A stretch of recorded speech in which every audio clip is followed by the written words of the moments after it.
그동안 들으셨던 우리 성도님들의 마음도 무척 무거울 거라고 생각을 합니다. 하나님의 뜻 우리가 다시 한번 기대하면서 이러한 상황들 가운데에서도 우리가 소망을 놓지 않고 믿음으로 잘 달려갈 수 있게 되기를 바랍니다. 저도 좀 낯설고 어색하고 또 온라인 예배를 또 처음 접하시는 성도님들도 좀 그러하실 텐데 우리 함께 우리 아멘으로 한번 부르짖고 말씀을 나누려고 합니다. 제가 할렐루야 하면 아멘 해주시기 바랍니다. 할렐루야. 네, 현장에서 계신 분들은 소리만 컸지 많지 않습니다. 우리 교육자들 또 이제 이후에 또 들어가셔야 될 분들이 함께 소리쳐 주셨고요. 또 가정에서 아멘으로 크게 화답하신 분들에게 하나님의 큰 은혜가 있을 줄로 믿습니다. 용기를 잃고 아멘 안 하신 분들은 지금 또 회개하시고 아멘하는 마음으로 또 함께 예배에 참여해 주시기를 부탁을 드리겠습니다. 지는 걸 좋아하는 사람은 별로 없을 것입니다. 다 이기는 것들을 좋아하죠. 근데 저는 솔직히 막 이기는 걸 막 좋아하는 스타일은 아닙니다. 과정주의이기 때문에 이기는 거에 이렇게 크게 매이는 스타일은 아닌데 꼭 이기고 싶을 때가 있습니다. 그때는 정말 간절함이 생기게 되는 거죠. 요즘이 그런 때인 것 같습니다. 왠지 꼭 이기고 싶습니다. 이 세상을 꼭 이기고 싶은 간절함이 있습니다. 이러한 이 간절함 가운데에 과연 어떻게 하면 승리를 거둘 수 있는지에 대한 고민들을 해보게 됩니다. 뭔가 싸워보지도 않고 계속 의문의 일패를 쌓아나가고 있는 것 같은 이런 시간들 가운데 과연 이긴다는 것은 무엇이고 어떻게 해야 우리가 이기는 것일까라는 생각들 해보게 되어집니다. 오늘 말씀은 우리 성도들의 승리에 대한 분명한 메시지를 주고 계시는 그런 말씀입니다. 무릇 하나님께로부터 난 자마다 세상을 이긴다 이렇게 말씀하고 계시는 거죠. 이건 이길 것이다라가 아니라요, 이기고 있다, 이겨가고 있다, 지금 이기고 있는 순간들을 말씀하고 계시는 거죠. 그래서 세상을 이기는데 하나님께로부터 난 사람마다 세상을 이기는데 그 세상을 이기는 이김은 뭐냐 하면 믿음이라고 말씀은 적고 계십니다. 말씀 자체로 보면 우리가 하나님을 믿는 믿음이 있으면 세상을 이긴 건데 솔직히 그런 느낌이 잘 안 들지 않습니까? 세상을 이겼다라고 생각들기에는 우리 삶의 자리가 너무 초라하고 아까도 말씀을 드렸듯이 계속 의문의 일패들을 계속 쌓아나가고 있는 것 같은 왠지 분하고 억울함이 계속 차 있는 듯한 그러한 삶을 살고 있다는 것이죠. 근데 하나님 믿는 것 같은데 왜 세상을 이기는 느낌은 없는 것일까? 5절의 말씀은 우리가 세상을 이기는 그 승리의 믿음에 대한 내용을 더 구체적으로 적고 계십니다. 믿는데 우리 믿음이라는 것들이 어떤 믿음을 의미하는 것인가? 예수께서 하나님의 아들이심을 믿는 자라는 것을 믿는 믿음이 결국 세상을 이기는 이김이다라는 것이죠.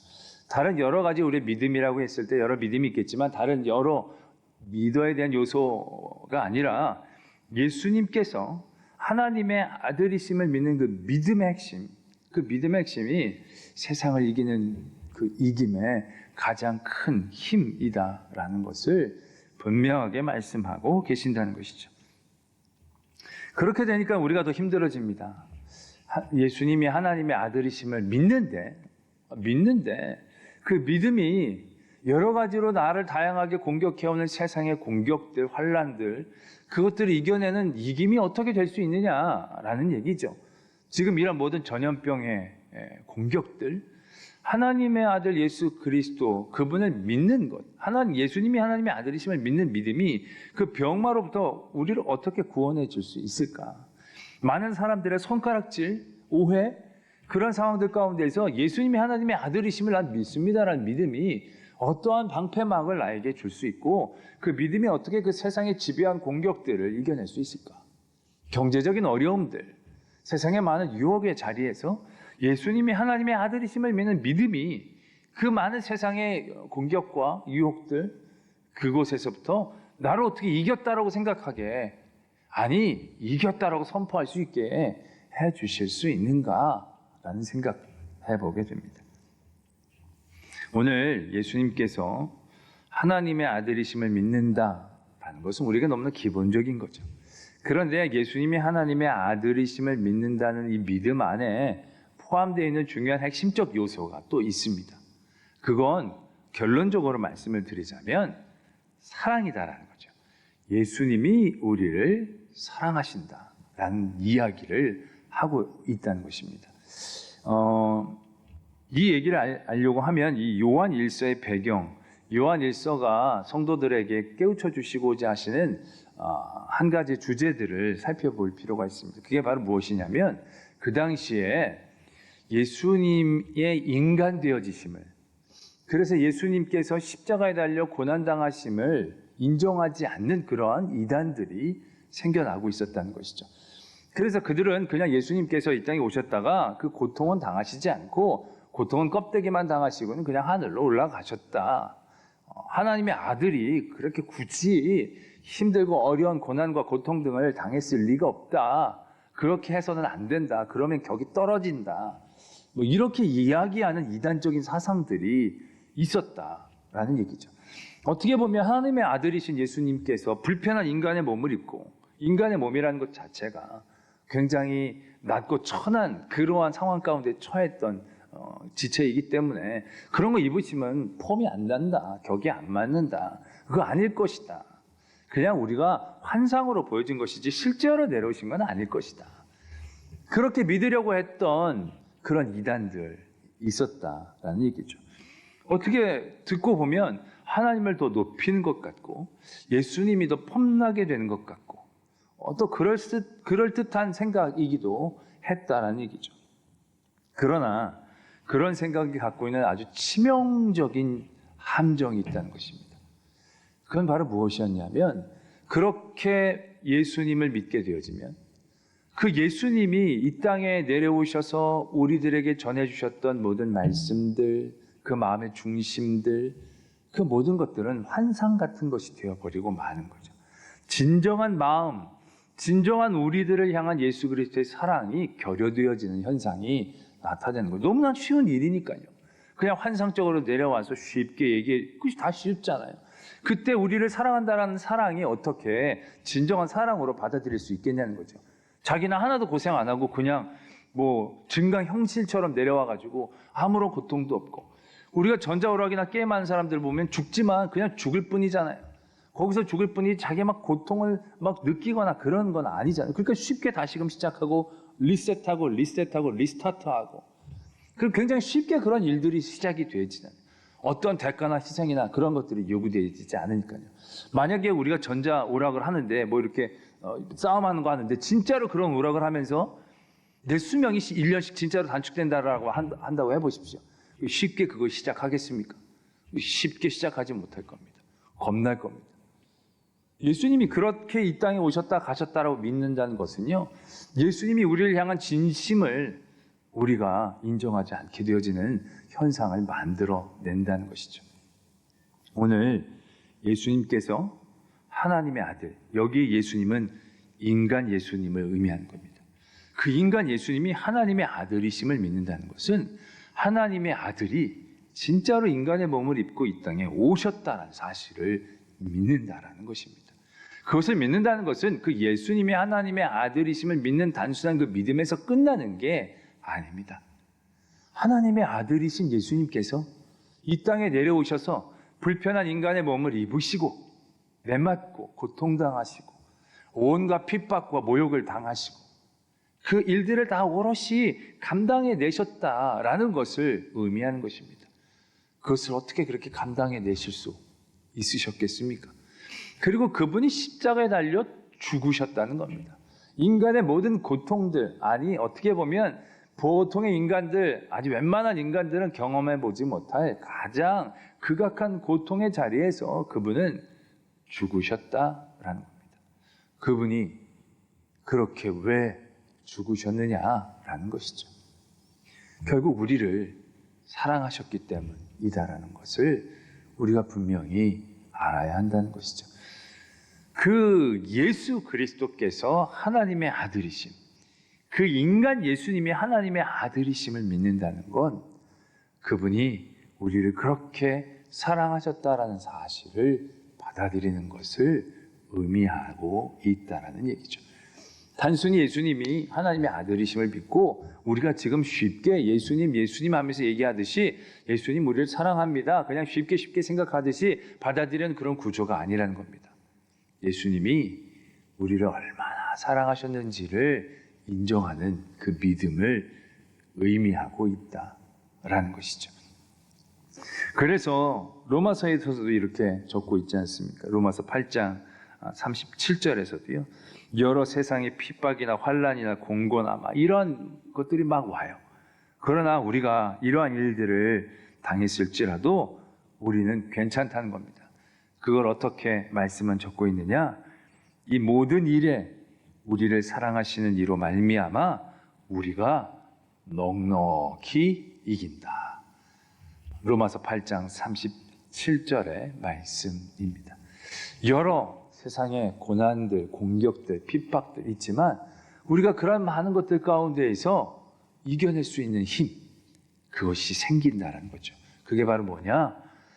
그 모든 것들을 통하여 나를 사랑하시는 그 사랑으로 말미암아 내가 환난 중에 핍박 중에 곤고한 중에 처할지라도 여전히 나를 사랑하시는 그분의 사랑이 내 안에 있을 때 그 모든 것들을 넉넉히 이길 수 있다라고 말씀은 우리들에게 가르쳐주고 계신다라는 것입니다. 그러한 고난들 가운데에 우리는 너무나도 힘들고 지칠 수 있을 것입니다. 과연 이래도 나를 사랑하시는 것인가? 그러나 말씀은 다시 한번 얘기죠. 어떠한 세상에 악한 것도, 어떠한 세상에 강한 것도, 어떠한 세상에 치명적인 것도 하나님이 우리를 향한 그 사랑을 끊을 수 없다. 분명하게 우리에게 선포하고 계신다라는 것이죠. 하나님의 아들이신 예수님께서 인간의 몸을 입고 이 땅에 내려오셨는데 그만큼 이 세상을 사랑하셨는데 우리를 사랑하셨는데 그 어떤 세상의 것들이 그 사랑을 끊을 수 있겠느냐? 그 사랑을 끊을 수 있는 것이 이 세상에 있었더라면 예수님은 이 땅에 내려오시지도 또 이 땅에서 우리를 위하여 그 생명을 주시지도 않으셨을 것입니다. 그러나 그 이 땅의 어떤 것도 끊을 수 없기에 그만큼 우리를 사랑하시기에 우리에게 오셨다라는 사실입니다. 때문에 우리는 우리 모든 삶의 자리에서 우리를 집요하게 공격해오는 모든 세상의 공격들, 유혹들, 속삭임들, 또 짓누름들, 그러한 모든 일들 가운데서도 이것을 붙잡아 나아가야 합니다. 우리를 죽기까지 사랑하신 그 하나님의 사랑, 예수님의 사랑, 그 사랑을 그 어떤 것도 끊을 수 없다라는 사실입니다. 많은 성도들 가운데 죄책감으로 시달리고 고통받는 분들을 만나게 됩니다. 그분들은 그 죄에서 헤어나오지 못하고 눌려 있어서 주눅들고 좌절하고 절망하고 그러한 자리에 처하게 되는 것들을 경험하게 됩니다. 그런 모든 분들에게 이 말씀은 하나님이 주시는 빛이고 소망이 될 것입니다. 세상은 우리를 이길 수 있습니다. 그러나 세상은 우리를 향한 그 하나님의 사랑은 이길 수 없습니다. 우리는 세상에서 매맞을 수 있습니다. 우리는 세상에서 피 흘릴 수 있고요. 우리는 세상에서 이리저리 끌려다닐 수 있습니다. 그러나 세상에서 매맞고 이리저리 끌려다가는 그런 모든 것들 또한 하나님이 우리를 사랑하시는 그 사랑 안에 다 담겨져 있는 겁니다. 그 모든 일들이 하나님의 사랑 안에 담겨져 있다는 얘기는 그런 일들을 하나님께서 우리에게 당하게 해주신다는 것이 아니라 그러한 모든 사탄의 지배한 공격 가운데서도 하나님은 우리를 절대로 포기하시지 않는다는 것을 의미하고 있다는 것이죠. 욥이 얼마나 극심한 고난을 받고 있었습니까? 그러나 하나님은 욥을 버리신 게 절대 아니죠. 욥을 포기하신 게 아닙니다. 하나님은 욥을 더 정금처럼 사용하시고자 그 일들 가운데 욥을 통하여 세상을 이기고 악을 이기는 모습들을 보여주시기 위하여 욥을 붙잡고 계신다는 것이죠. 욥기서를 읽어보면 욥이 악을 정면으로 막 잘 끝까지 이겨낸 건 아닙니다. 욥도 흔들리기도 하고 하나님을 원망하기도 합니다. 그러나 욥이 승리했다라고 얘기하는 이유는 결국은 욥이 처음에는 담대하게 세상을 향하여 얘기하지만 주신 분도 하나님, 취하신 분도 하나님이라고 얘기하지만 결국 최후의 승리는 여전히 욥을 사랑하시는 하나님의 사랑이었다라는 얘기죠. 여전히 욥을 꾸짖으시기도 하지만 욥에게 더 큰 은혜를 주시고자 하시는 하나님의 사랑, 그것이 욥기서의 최후의 승리의 모습이다라는 것을 우리는 잘 기억해야 한다는 것입니다. 때문에 우리가 완전히 세상에 엎어져 쓰러져 있을지라도 예수님이 하나님의 아들이심을 믿는다면, 그 믿음을 굳건히 붙잡을 수 있다면, 그 믿음 안에 하나님이 우리를 얼마나 사랑하시고 계시는가에 대한 그 사랑을 더욱더 신뢰한다라고 한다면 세상은 우리를 수백 대, 수천 대, 수억 대 때린다 할지라도 그들은 우리를 때리면 때릴수록 의문의 일패를 당하는 것이고 우리는 우리의 승수를 쌓아나가는 과정이 되어진다는 것을 우리는 분명히 기억해야 한다는 것입니다. 그러나 그럼에도 불구하고 또 우리는 여전히 흔들리게 됩니다. 하나님의 아들이심을 믿고 예수님이 우리를 사랑하는 사랑을 내가 믿는데, 신뢰하는데도 우리가 세상을 완벽하게 이겼다라고 느끼지 못하는 것, 그런 순간들을 만나는 것은 왜일까?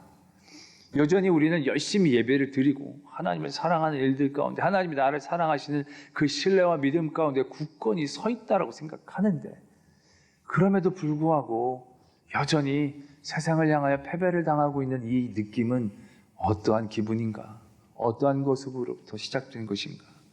우리는 생각할 때가 있다는 것입니다. 때문에 오늘의 말씀은 그 부분 또한 우리에게 도전하고 계신다라는 것입니다.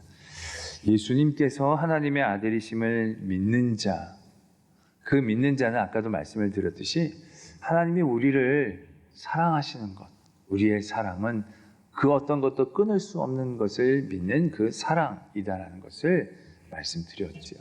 그래서 말씀은 더욱더 우리에게 그런 부분들을 강력하게 얘기하시죠. 3장에서도 보면요, 형제들아 세상이 너희를 미워하여도 이상히 여기지 말라. 우리는 형제를 사랑함으로 사망에서 옮겨 생명으로 들어가는 줄 알거니와 사랑하지 아니하는 자는 사망에 머물러 있느니라. 그 형제를 미워하는 자마다 살인하는 자다. 그래서 우리에게 이렇게 말씀하십니다. 3장 18절에 자녀들아 우리가 말과 혀로만 사랑하지 말고 행함과 진실함으로 하자.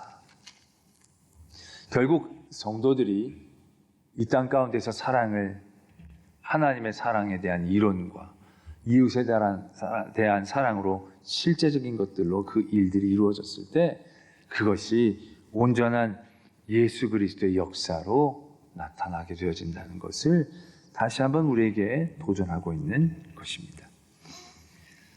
때문에 우리가 이 세상을 살면서 믿는데, 하나님을 사랑하는데 이상하게 패배당하고 있는 것 같은 이 기분은 어디서부터 오는 것인가? 결국은 그것은 우리들의 삶의 자리에서 실제적으로 도전되어지는 이러한 세상의 도전들 가운데 우리가 이겨내지 못하고 있기 때문이다라는 사실들을 깨닫게 됩니다. 그것은 세상이 우리를 미워하는 것에 대한 우리의 반응일 것입니다. 이웃을 사랑한다는 것에 그 이웃은 나에게 잘해주는 그 이웃만을 포함하고 있는 것은 아닐 겁니다. 하나님께로부터 난 자를 사랑한다는 것이 하나님을 잘 믿고 하나님을 사랑하는 믿음의 형제 자매들만을 의미하는 것은 아닐 것입니다. 결국 우리의 모든 삶의 자리에서 믿음이 세상을 이기는데 우리는 믿는데도 승리감을 얻지 못하는 것은 우리 안에 느껴지는 이 의문의 일패들의 실상은 결국 그러한 모습이 아닐까라는 생각들을 하게 됩니다. 진짜 이기고 싶어하는 대상이 악이 아니라 정말 사랑해야 할 그 사람들이 되어졌을 때 우리는 알게 모르게 패배하게 되어진다는 사실들을 깨닫게 되어진다라는 것입니다. 제가 요즘 왜 이렇게 이기고 싶어 하나 생각들을 해보게 됩니다.